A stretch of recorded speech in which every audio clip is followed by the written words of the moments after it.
नमस्कार, AB star news देख रहे हैं आप और मैं हूं आपके साथ सोहन सिंह। वक्त हो चला है देश लाइव का, जिसमें बात करेंगे तमाम अहम खबरों की। शुरुआत करेंगे नवरात्र की खबर के साथ में। दरअसल आज शारदीय नवरात्र का दूसरा दिन है और मंदिरों में भक्तों का हुजूम उमड़ पड़ा है। देश भर में नवरात्र की धूम देखने को मिल रही है और मंदिरों में बड़ी संख्या में देश भर में श्रद्धालु पहुंच रहे हैं। प्रसिद्ध मंदिर हों, छोटे मंदिर हों, सभी जगहों पर सुबह से ही श्रद्धालुओं का तांता लगा हुआ है। शारदीय नवरात्र के दूसरे दिन मां दुर्गा के द्वितीय स्वरूप मां ब्रह्मचारिणी की पूजा अर्चना की जाती है। नवरात्र के दूसरे दिन मां ब्रह्मचारिणी की आराधना के लिए मंदिर में भक्तों की भीड़ उमड़ पड़ी है। शहर शहर मां दुर्गा का दरबार सज गया है। भक्त अपनी मनोकामनाओं के साथ मंदिरों में पहुंच रहे हैं, मां के दरबार में हाजिरी लगा रहे हैं। कहते हैं कि नवरात्र के 9 दिनों में जो कोई भी भक्त सच्चे मन से मां की पूजा अर्चना करता है, मां उसकी सारी मुरादें, सारी मनोकामनाएं पूर्ण कर देती है, सारे कष्टों का निवारण होता है। मां के 9 दिनों तक 9 स्वरूपों की पूजा अर्चना की जाती है। कल से शारदीय नवरात्र की शुरुआत हो चुकी है और आज शारदीय नवरात्र का दूसरा दिन है। घरों में कीर्तनों का आयोजन किया जा रहा है। बड़ी संख्या में महिलाएं कीर्तन करती हुई नजर आ रही हैं और मंदिरों में भी बड़ी संख्या में लोग पहुंच रहे हैं ताकि मां से वो अपनी मनोकामनाएं की जो उनकी मुरादें हैं उनको मां के सामने रख सकें और मां उनके सारे कष्टों का निवारण करते हुए उनकी हर मनोकामनाएं पूर्ण कर दें।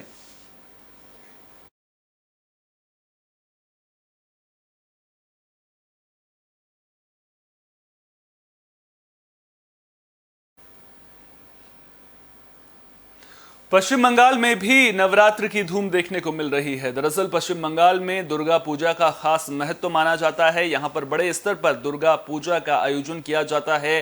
शहरों शहरों में दुर्गा पूजा पंडाल सजने लगे हैं, जिनका उद्घाटन का काम भी शुरू हो चुका है। मुख्यमंत्री ममता बनर्जी भी पूरी तरह से एक्टिव मोड में नजर आ रही हैं। तस्वीरें आप कोलकाता की अपनी स्क्रीन पर देख सकते हैं, किस तरह से मां की मूर्ति सजी हुई नजर आ रही है। मां की मूर्ति में आंखों की नक्काशी करती हुए खुद मुख्यमंत्री ममता बनर्जी नजर आ रही हैं और इस दौरान हर ओर भक्तिमय माहौल देखने को मिल रहा है। आपको बता दें कि पश्चिम बंगाल के सभी जिलों में करीब 200 पूजा पंडालों का वर्चुअली ममता बनर्जी ने उद्घाटन किया। साथ ही साथ कई जगहों पर वो पूजा मंडप में भी पहुंची। ममता दीदी ने खुद पूजा पंडाल पर पहुंचकर देवी मां की आंखों की चित्रकारी करती हुई भी वो नजर आई। सीधी तस्वीरें आप बंगाल की देख सकते हैं। आपको बता दें कि कल रात दीदी ने कोलकाता की चेतला इलाके पर देवी मां को आंखें प्रदान की। साथ ही सॉल्ट लेक इलाके पर भी पूजा पंडाल का उद्घाटन किया।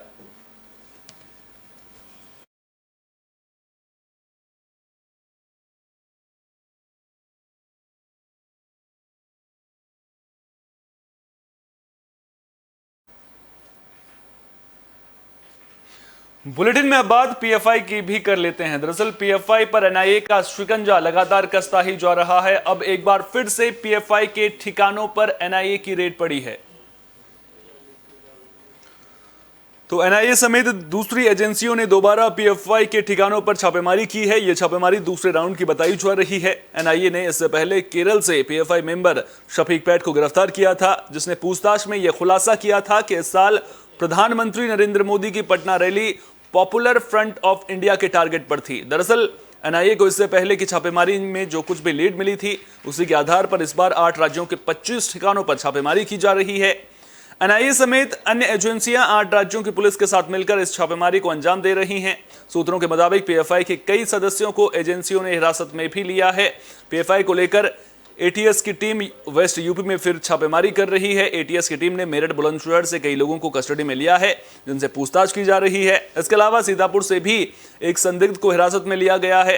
कर्नाटक पुलिस ने कार्रवाई के तहत आज सुबह जिले के पीएफआई अध्यक्ष समेत एसडीपीआई सचिव को गिरफ्तार किया। इसी के साथ पीएफआई के जिलाध्यक्ष अब्दुल करीम और एसडीबीआई सचिव शेख मकसूद को भी गिरफ्तार किया गया है। बता दें कि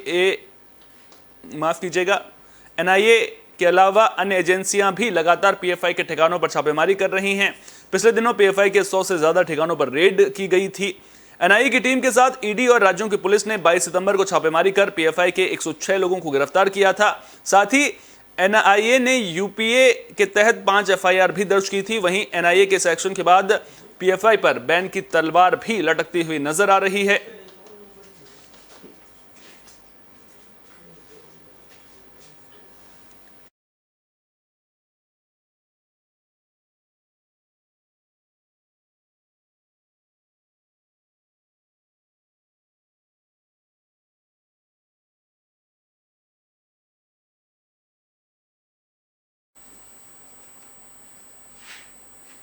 अशोक गहलोत, जिन्हें राजनीति का जादूगर भी कहा जाता है, लेकिन अशोक गहलोत अब अपनी गुगली में खुद ही फंसते हुए नजर आ रहे हैं। दरअसल आलाकमान के खिलाफ बगावत अशोक गहलोत को भारी पड़ती हुई नजर आ रही है। तो राजस्थान की राजनीति में जादूगर कहे जाने वाले अशोक गहलोत ने हाल ही के दिनों तक जो दांव चला, सब उनके पक्ष में जाता हुआ दिखता हुआ नजर आया, लेकिन सचिन पायलट को रोकने के लिए इस बार जो पासा उन्होंने फेंका वो कामयाब होता नहीं दिख रहा है। उल्टे गहलोत ही चौतरफा घिरते हुए नजर आ रहे हैं। एक तरफ कांग्रेस अध्यक्ष बनाए जाने की संभावनाओं पर विराम लगता दिख रहा है, तो दूसरी ओर अब राजस्थान में भी उनकी मुश्किलें बढ़ने लगी हैं। हाईकमान का मूड भांपते हुए विधायकों ने पलटी मारनी शुरू कर दी है। पिछले 24 घंटे में कई विधायक सामने आ चुके हैं, जिन्होंने खुलकर मीडिया के सामने कहा है कि पार्टी आलाकमान का हर फैसला उन्हें मंजूर है और पायलट को सीएम बनाए जाने से उन्हें कोई दिक्कत नहीं है। आपको बता दें कि अजय माकन और मल्लिकार्जुन खड़गे जब दोनों पर्यवेक्षक राजस्थान से वापस दिल्ली लौटे थे, तो उसके बाद अजय माकन ने बयान दिया था। उन्होंने कहा था कि जो भी काम विधायकों ने किया है वो अनुशासनहीनता के दायरे में आता है, मतलब साफ तौर पर कार्रवाई के संकेत दिए थे, जिसके बाद अब विधायकों ने पलटी मारनी शुरू कर दी है। विधायक पलटी मारने लगे हैं और विधायकों का साफ तौर पर कहना है कि अब उन्हें सचिन पायलट को मुख्यमंत्री बनाए जाने से किसी भी तरह का ऐतराज नहीं है, किसी भी तरह की नाराजगी उन्हें नहीं है। ऐसे में अब देखना दिलचस्प होगा कि आने वाले दिनों में गहलोत की मुश्किलें किस कदर बढ़ती हैं, क्योंकि गहलोत के लिए अब आगे की राह मुश्किल होती हुई नजर आ रही है। सीडब्ल्यूसी के सदस्यों ने साफ तौर पर गहलोत को अध्यक्ष बनाए जाने का विरोध किया था। अब ऐसे में जिस तरह का पासा गहलोत ने फेंका था, आलाकमान नाराज है और उस नाराजगी की सजा गहलोत को किस कदर उठानी पड़ सकती है और क्या सियासत में किसी तरह का बदलाव देखने को मिलेगा राजस्थान की, इस पर भी हमारी नजरें लगातार बनी हुई हैं।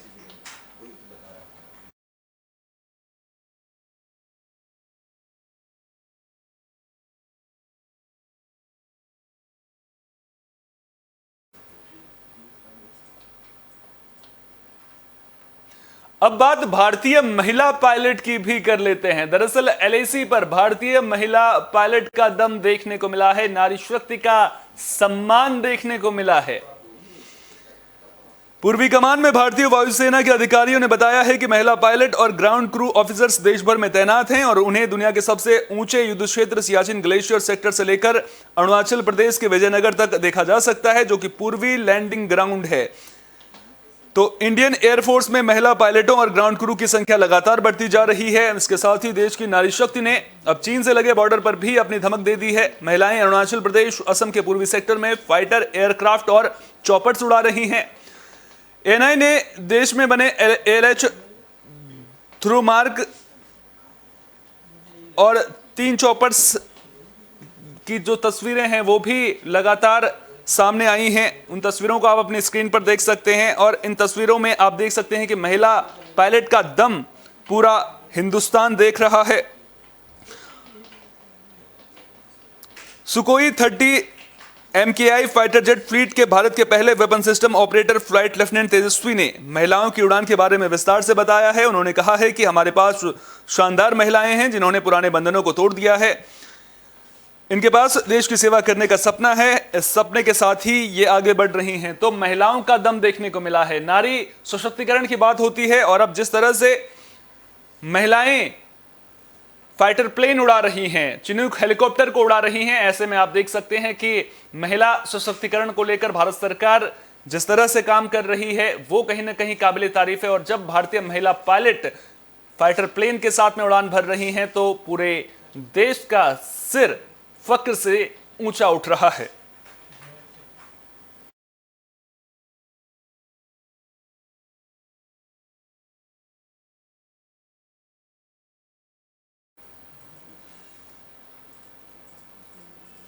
जम्मू कश्मीर से मुठभेड़ की खबर सामने आ रही है। दरअसल कुलगाम में सुरक्षा बलों और आतंकियों के बीच में मुठभेड़ हुई है, जिसमें जैश का एक आतंकी ढेर हो गया है। लगातार जम्मू कश्मीर में ऑपरेशन ऑल आउट चल रहा है, जिसके तहत आतंकियों का खात्मा किया जा रहा है। इसी कड़ी में सुरक्षा बलों को यह कामयाबी मिली है।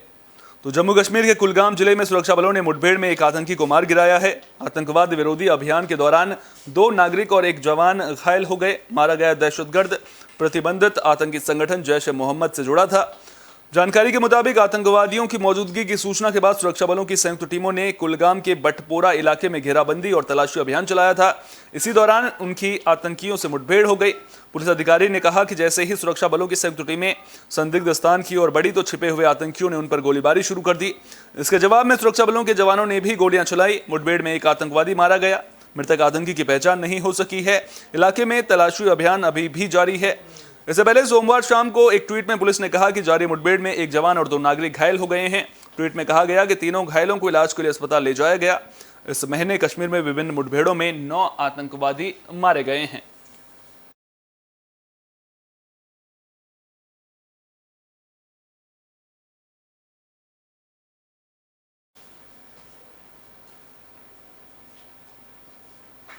देश लाइव में फिलहाल के लिए इतना ही। देश दुनिया की तमाम अहम खबरों के लिए बने रहिए AB स्टार न्यूज के साथ, क्योंकि यहां पर खबरों का सिलसिला कभी नहीं थमता।